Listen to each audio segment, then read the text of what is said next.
Hello, this is Grandmaster Bryan Smith with ChessLecture.com.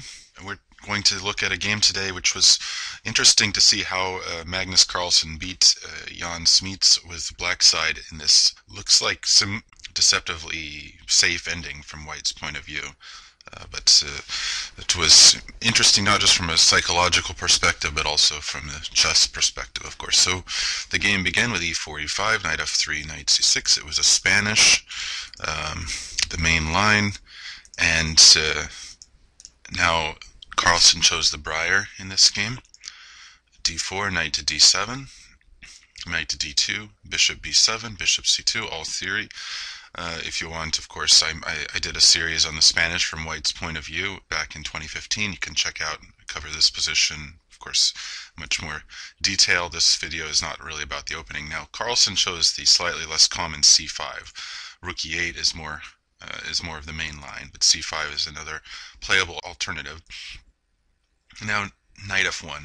So in my video, I talked about this in the Lopez or Spanish video. d5 is definitely, I think, the crucial move here, not knight f1 really. Knight f1 is more safe, I guess you could say, as we see. I think that Smeets was this was, by the way, was in the Amber Rapid tournament in 2010, Melody Amber. But anyway, I think Smeets was rated 175 points or 165 points less than Carlsen at this time. Carlsen 28-13, Smeets 26-51. I think he was sort of on the edge about whether to play for a win or be, generally being happy with a draw, but of course not wanting to grovel for a draw. It's just not something you want to do with White. But he played knight f1 in this game, so c5 or d5 more critical, and you can see that in that video. Anyway, knight f1. Now Black's idea with c5 is to exchange in the center twice. C takes, E takes, knight takes. So Black has given himself an isolated d-pawn, and White has a bit of a space advantage, you could say. Because Black can easily carry out the d5 push, neither of these things is really a major problem for Black, and I think Black should be happy to reach this position. Once d5 happens, these pawns will be exchanged, and Black's bishop on b7 will be a strong piece. All of his pieces will be pretty well placed. One problem, slight problem, Black has the f5 square. And so now, okay, rook e8, Carlsen played. This is part of the plan. Drop the bishop back from f8 and then d5 at the right time. And now knight f5. This is, in my video, I talked briefly about this, and then bishop f8, and how I don't think White has any real chance for an advantage here. I'd be very happy to play Black's position, and I've played this kind of position coming from some other openings. Had a similar situation, I think almost very close to the same position in a game from a completely different opening, the bishop b5 check against the Sicilian. But anyway, so knight f5, this allows White to gain the two bishops. But as we'll see, the loss of time is a lot, is important, and Black is at least equal in the resulting position. So knight f5, bishop f8, Black played. It was possible to play rook c8 also, but maybe then White wouldn't take the d-pawn and would perhaps prefer something like bishop f4. I mean, obviously after rook c8, White can't take the d-pawn, but he won't take the d-pawn in any case then later. But after bishop f8, if White's knight is going to have a purpose on f5, it has to take the d-pawn. So knight takes d6. White temporarily wins a pawn, but Black's of course going to get it back. And what's interesting is that a lot of people can look at this and say White's been accumulating little advantages so far. We've got the two bishops. First isolate Black's d-pawn, got the two bishops, now won a pawn. Okay, it's temporary, but you're going to have an open position with Black facing the two bishops, but actually Black is perfectly fine. His pieces are going to be active enough. So now he played rook c8. It was already possible to simply play bishop takes e4, and Black is completely fine here. But anyway, he played rook c8, developing the rook with tempo, bishop to b3, and now knight takes c4. So he's going to leave White with the two bishops rather than trying to trade one off immediately. But his pieces are so active. First of all, white has some difficulty finding a good spot for this bishop coming to. I mean, it should come to e3, but that can be bothered on e3, and somehow white's pieces don't coordinate very well. Of course, the knight on f1 also wants somewhere to go, but g3 is not ideal because in some cases black can destroy white's pawn structure by taking. Also, white has a problem on the e file. This rook is not guarded on e1. And generally, black's bishop is very strong on b7, and the knights are hopping around. So really, white has no advantage. Queen f4, white played. And now knight e to f6. This was a little bit surprising. I think that knight d to f6 is more natural, and black is fine here. Knight e to f6, after this move with very accurate play, white could get his two bishops type of position that he wants, but still with black having reasonable fighting chances. So, but I think that after this move, there are some chances for white to get the advantage. Now, rook takes e8, queen takes e8, bishop e3, knight to d5. So by this point, white's willing to give back, the minor exchange as it's called, but his pieces will be more active. So this is a good trade-off for white. So queen to d4 he played. If black were to take on e3, looking at it as this in this sort of dogmatic view that in an open position you should exchange off the bishop. But what's left then would be after knight takes e3. Now white's knight has a good square. There's this disharmony with both pieces wanting e3 is gone, and white's remaining pieces are very active, more active than each black counterpart. The queen is more active, sitting in the center. Bishop on b3 is now just as strong, or maybe stronger than black's bishop on b7. The knight on e3 is stronger than black's knight, and white will play rook d1, or perhaps rook e1, and has good chances to attack on, especially on the king side with knight f5 coming. So this would be knight takes e3, a very dogmatic move, and leave black with a worse game. So instead, knight 7 to f6, Carlsen played, keeping this strong knight on d5. And here white responded with his own. This was an inaccuracy. He should be welcoming this exchange on e3. So as we just saw, the white's position would be good. So I think rook to d1 was much better. Black shouldn't take on e3. But white has some prospects of an advantage here. Black's under a little pressure, and it's not easy for black to find a way forward without just taking on e3. But as you know, now knight takes e3, and this is a very good position for white. White's definitely just playing for two results here. So bishop to d2. On the other hand, preserving the bishop was a mistake in this position because it leaves black with more activity. Now queen e4 was a very strong answer.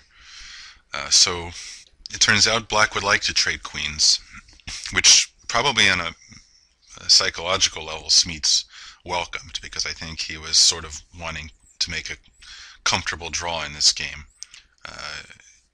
Perhaps was a little bit, feeling the pressure of Carlsen's higher rating, so on, like these kind of psychological factors. But on the other hand, queen e4 is, even though it probably gave Smeets what he wants a little bit psychologically to relieve pressure by exchanging queens, it's very good for black. It's the best move. Although white still stands okay after this. It takes a few more mistakes to really get in serious trouble. So now queen takes e4. Of course he was going to take on e4.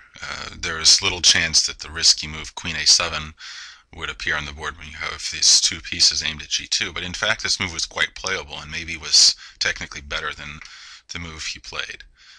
Because here it turns out black has no special tactics. There's f3 after almost every move black can make with the knight from d5, knight e3 in some cases, but for instance knight f4, white has to play f3, but black has nothing better than to force the exchange of queens with queen to d4 check. Or knight e2 first, but doesn't matter. After knight e2, king f2, and black still has to play queen to d4 check. If the queen retreats, then it will be rook e1. So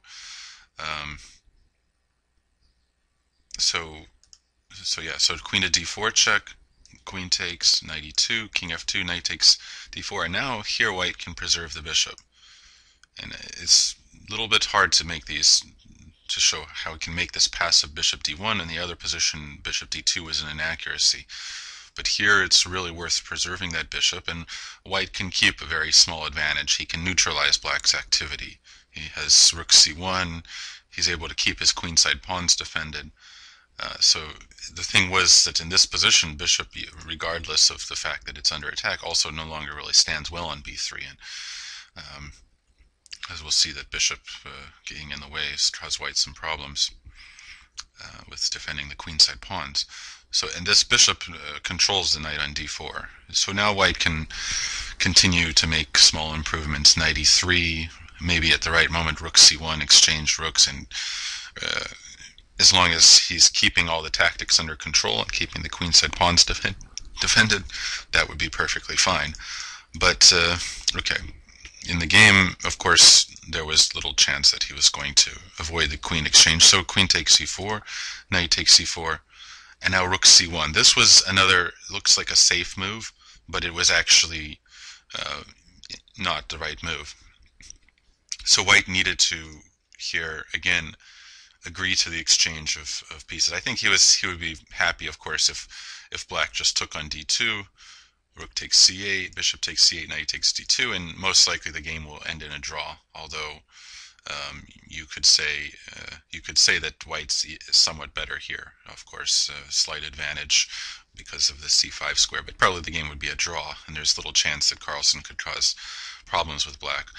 And he might have expected that, but surprisingly now rook takes c1 was what was played, and Carlsen continues to leave him with the two bishops, so this was absolutely correct. And as it turns out, white's queenside pawns are coming under attack, and a whole host of little tactics and just purely minor piece ending mean that white is actually now, the next move, he needed to reassess the situation. Black played knight c5 and say, okay, I have to grovel for the draw. Bishop takes d5, bishop takes d5, b3.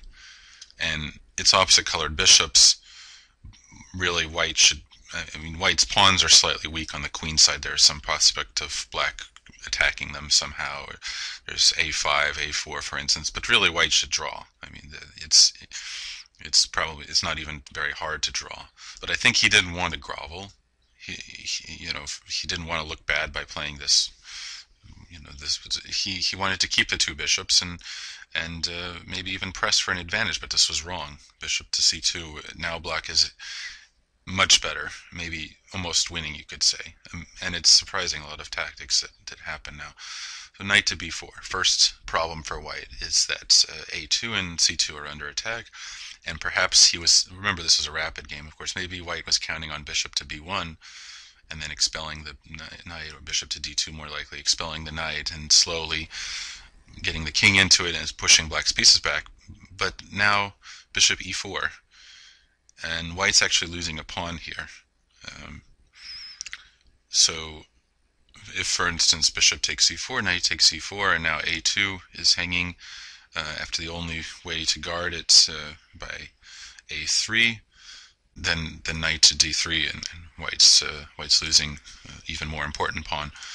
And meanwhile, if white tries to, instead of taking on e4, to play bishop d2, attacking knight on b4, black also wins a pawn here, bishop b1, bishop takes b4, knight to d3, and white's both pawns are under attack. And even though it's opposite colored bishops, let's say for instance bishop to c3 and bishop takes a2, it's not going to be that easy for white to hold the draw here because the knights are on the board. If you take the knights off the board, of course it's drawn, but it's a real struggle here. So Smeets is now starting to face these situations where it's almost a draw, but it's a question of which one's more suffering, and he keeps not wanting to make that compromise and ends up getting in worse and worse until finally the position's actually just lost. So that was one possible out, but it looked bad for white, and he didn't want to take it. So and it didn't look necessary either at this point. So he played bishop e3, saying, okay, I made a little mistake. Probably should have not played rook c1, or not played bishop c2. Should have just taken on d5, but I'm still probably holding the draw. But it turns out now that there are some more tactics coming. Black has knight takes c2, white takes on c5. Looks like from afar, it looks like, well, opposite colored bishops, everything is fine, it should be easy draw. Knight e1. and the attacks keep coming. So g2 is under attack. Now, so of course white needs to defend g2. That's an important pawn to lose. White's kingside will then be in. Also, the remaining pawns will be weak. So white defended g2 and activated the knight with knight e3. I think he probably saw the problems by this point, but f3 was no different, really. Black would play the same as in the game. White has no... there's not any improvement. In the future, some future variations, the king could get in quicker, but on the other hand, black will have f5 quicker as well because the knight's not on e3. So you'll see what I'm talking about in a second. Anyway, knight e3. So now knight to d3.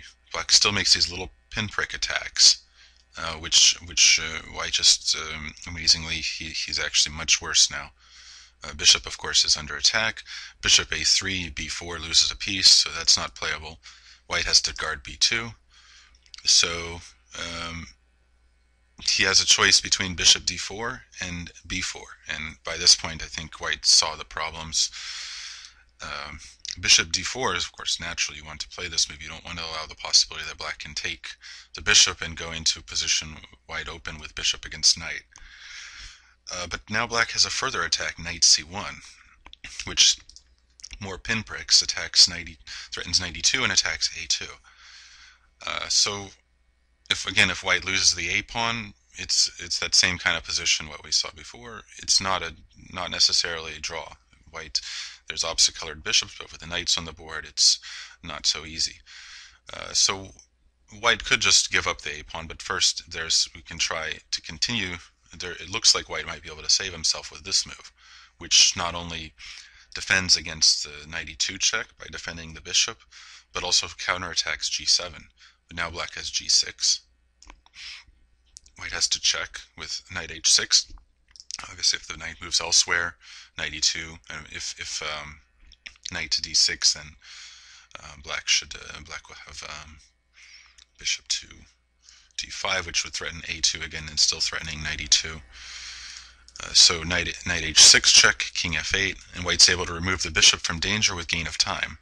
But still there's another problem, a2. Okay, so we defend a2 by playing a3.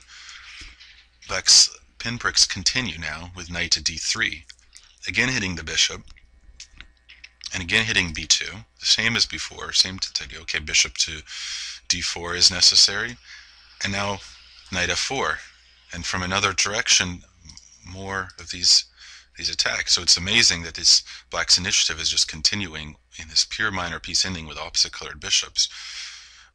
But it's happening, and white has these little weaknesses. g2 and the queenside pawns were a little bit weak, and this allows black to... Now black wins a pawn here, because white has to... And he wins the g2 pawn because white has nothing better than moving the bishop or some other move to save the bishop. So, however, if we go back, rather than a3, white could play this position, was probably better than what he did, and try to make a draw. But he should give up the a pawn, of course, not the g pawn. So here, for instance, he could play knight to g4 with ideas of knight to f6 check.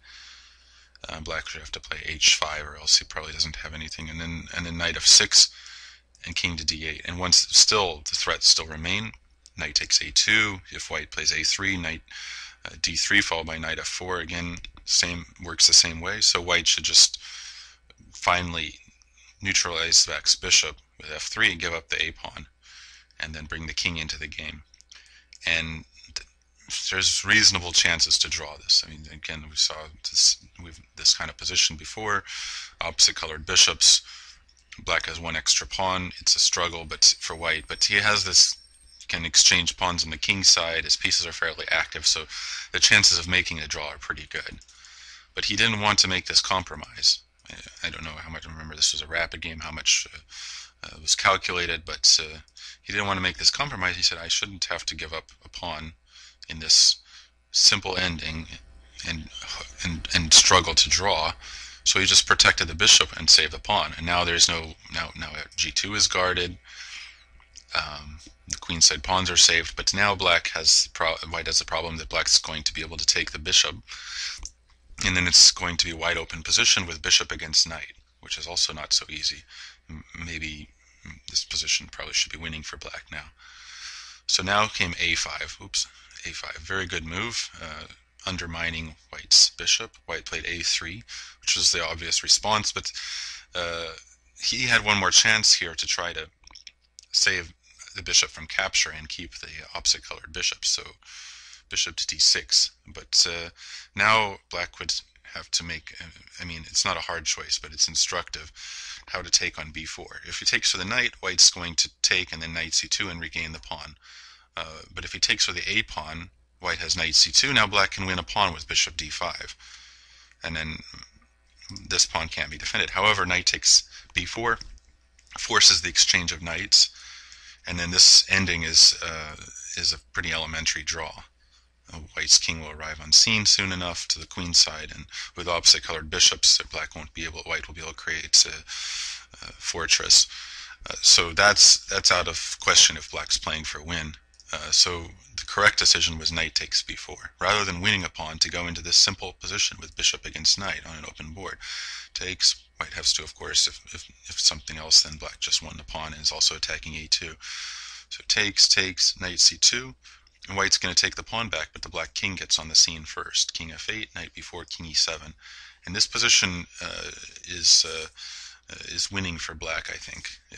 For instance, f3, king d6, king f2, king c5, knight d3 check, king d4, and black's king will get to c3. So for instance, king e2, king c3, next comes b4, bishop d5, and so on. And black should win this position. So that's the, I think, important moment here to notice. So a3 was played. Black took on c5, pawn takes, and now b4. So black's diverting white's knight, the outside passed pawn. A takes b4, a takes b4, king f1, and now this position is black stands very well, of course, with a further more distant passed pawn and bishop against knight, but it requires very accurate play, and it's not so simple to show. And Carlsen actually went wrong around here. It's not the easiest to find the correct way in the next few moves. So he began with b3, which was natural, but in many cases you don't want your pawn to be on the same color as your bishop. It would help white to make a blockade so it was better to delay. And what black at the advance set is, what black should do is get the king in as fast as possible, and also he can create problems for the white knight. So f5 was the best move. Now it's, probably entered Carlsen's vision. Remember, it's a rapid game, but f5 was much stronger and probably just winning for black.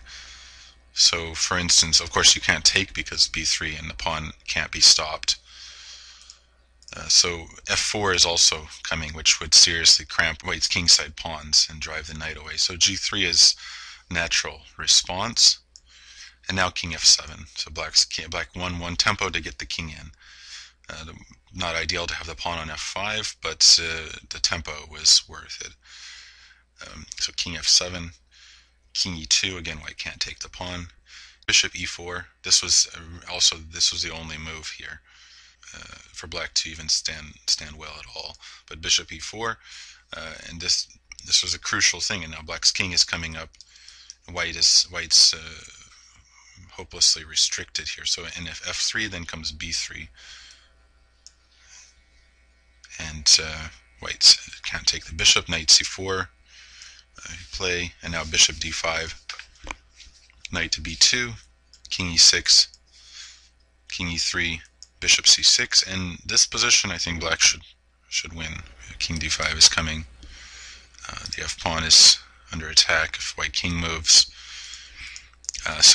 And here there are some other ways white could play, but black has created this blockade preventing white from getting toward the pawn, and meanwhile the black king comes up, so he's stopped the white king from becoming active. And if the knight moves from e3, then the black king will come to e6 and to d5 more quickly.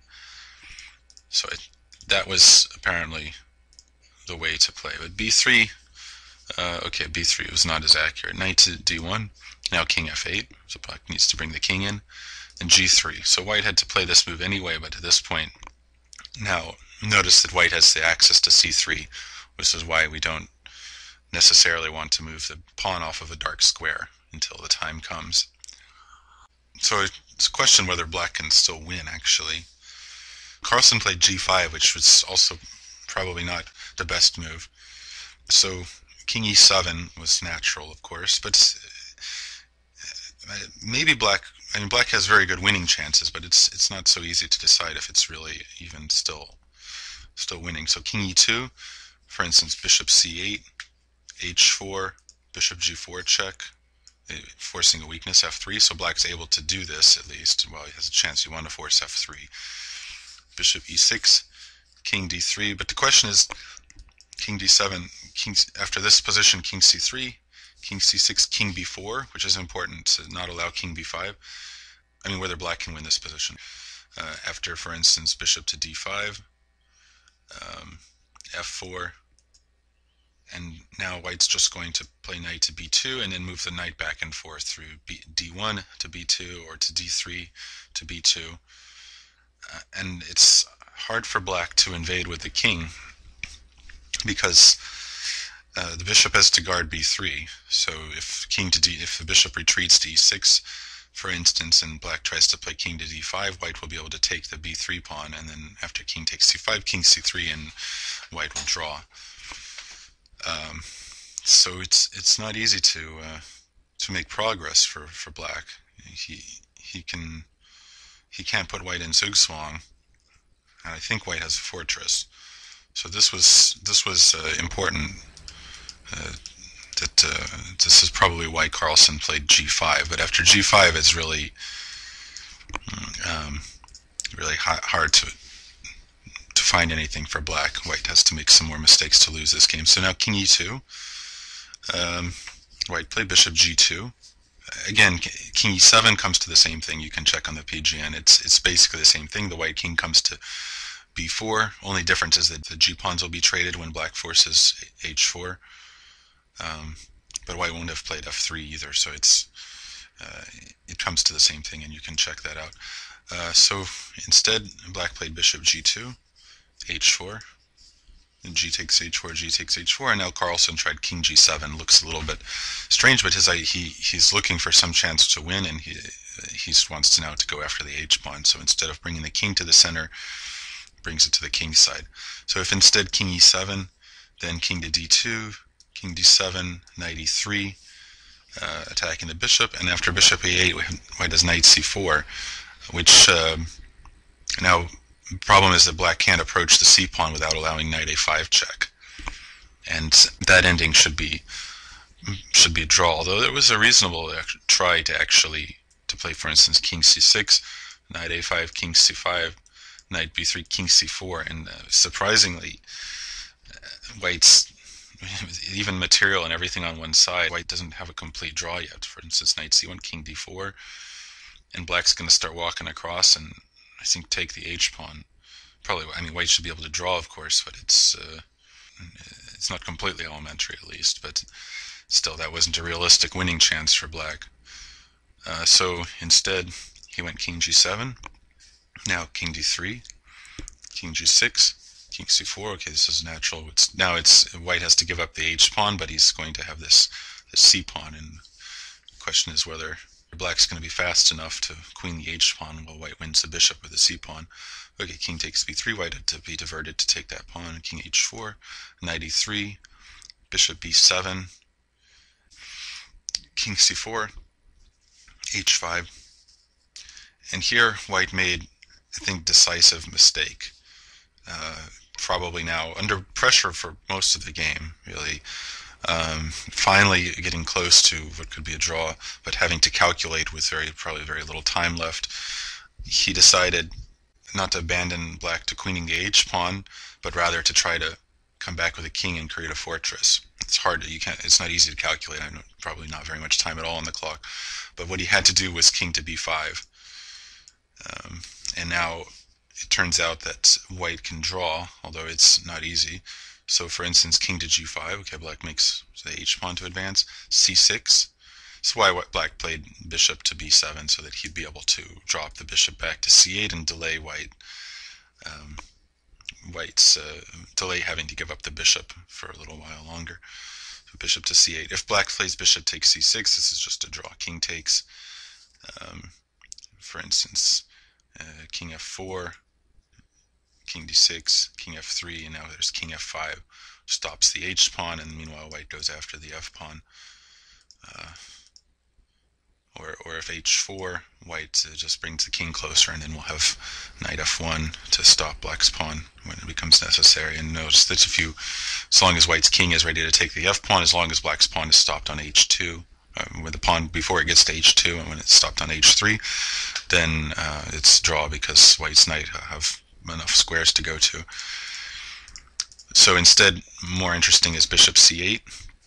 But so now white can draw, but it's you have to find the right idea. Knight to d5, h4, and now very strong move f4. It's crucial that white play this. If knight e7 immediately, black has just bishop e6, and the pawn is several more moves it takes for white to win the knight, and black's pawn queens in the meantime.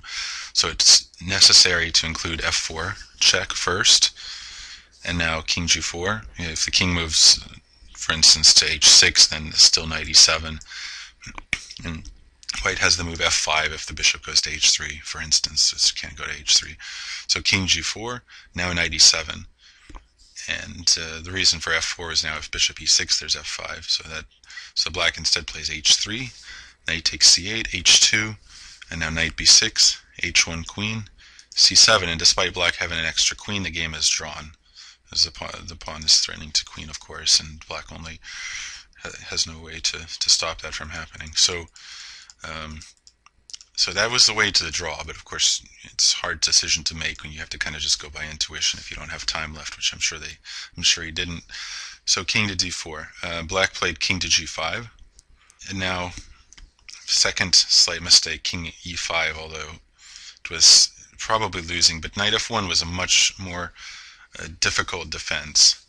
So black first would have to choose between king f4 and king g4. King g4 not so clear, because after king e3, if h4, white has this move f3 check. Bishop takes knight h2 is the point, and if king h3, king f2, and white's, of course, perfectly fine because the black king is trapped.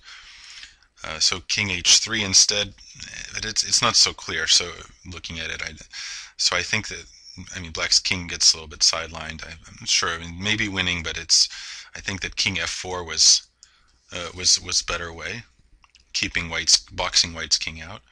Now knight h2, of course, white has to stop king h3 and also watch the h pawn, so knight h2, and now it becomes a question of whether black can put white in zugzwang sufficiently and also avoid some sort of fortress.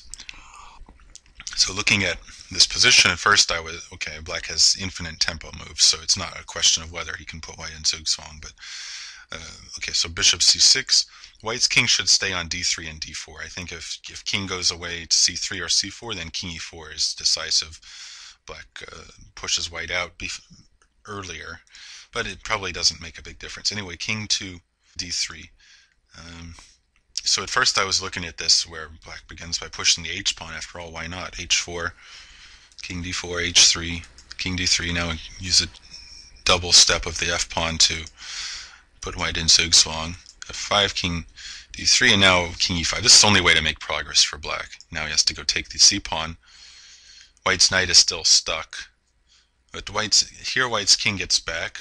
White's king is always going to get back after king e5, but anyway, so king e2, king d4, f3, and black has to play f4 because otherwise, for instance, king c3, king e3, king gets to f4, and then goes and takes the h pawn.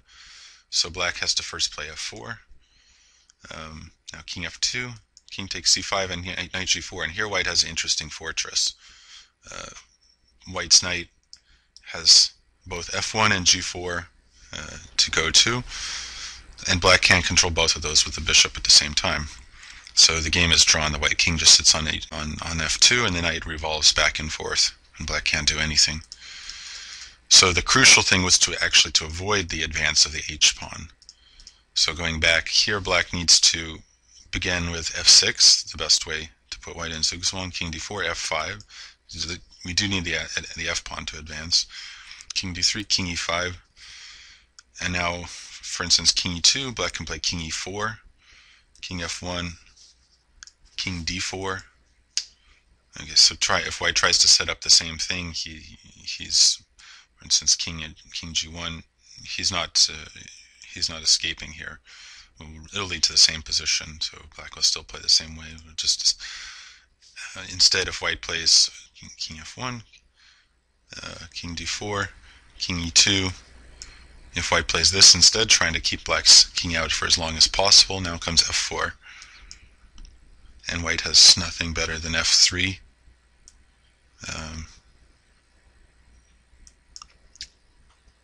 Now king takes c5 because black controls e3, so can take this. King f2. You know, if king to d3, white's still going to be pushed back by, for instance, bishop to d5. Now white's knight can't come to f1 because check on c4, and otherwise white's king ultimately has to retreat. So for instance, king c3, bishop c4, white's again in zugzwang. So for instance, if white tries to keep that same fortress though, king f2, king d4, knight f1, here white's knight only has the f1 square, so he will eventually be in zugzwang. So for instance, bishop e5, knight f1, king c3, black threatens to take the knight, knight h2, king to d2, and it's zugzwang. Knight f1, of course, black takes the knight and wins the ending. So this was, I think this was an interesting point. You don't just advance the h pawn without thinking about it. So instead, though, the game finished up with white played king e5 instead. Now h4. So black progress becomes much more easy. White played f4 check. There's nothing else. Black's just pushing the h pawn, so f4. Now, strange king g6 move. King h5 looks much more natural, and black just wins real quickly here. Knight f1, h3. And black threatens knight king to g4. Knight h2, king h4, and now the king is coming to g3. So, but Carlsen played king g6, still winning, of course, but now knight to g4, h3, knight h2. Now f6 check. He didn't want, for instance, king h5 here. White gets in f5, and the king gets to maybe it's still winning after king g5. Yeah, I think. Well, okay. But anyway, so he played f6, king e6. If instead king d4, king f5, king e3, bishop g2, and another zugzwang, white's knight is trapped, and white has no moves. So often the case with bishop against knight game can be decided by zugzwang. So king e6, so white's now going back to trying to win black's bishop with the c pawn in some cases, but it's too late now. Bishop g2, black controls the white knight, knight to g4, king h5. So he's managing to get his king there without allowing the white king to drop back, and what we saw before, king h5. So here white made final knight f2. There's better chance knight h2. Of course he can't take the pawn on f6 because after king h4 this pawn is unstoppable, but had to go knight h2, and then black would have to go back and redo things after king g6, knight to g4. Instead of going king h5, he should go f5, and after knight h2, bishop e4. And here white would again be unable to stop. Now the king comes in to g3, and white's just too slow winning the bishop for the pawn. So king d6, there's nothing else. Of course, king h5, c6, bishop takes, king h4, knight f1, king g4, king d5, and now king f3, king e5, king g2, knight e3, king f2. Of course, if you take these two pawns off the board, the game is drawn because knight g4, but there's no knight g4 here. So instead, the game finished up with white went knight f2, now h2. King takes f6, king h4, and the knight will be driven away after king e5, king g3, and white resigned. So I think it was a number of instructive points, especially early on when I think there was this psychological factor of Carlsen's stature as a player, maybe making white a little bit unable to decide between fighting hard for a win with white or being happy with a draw, and this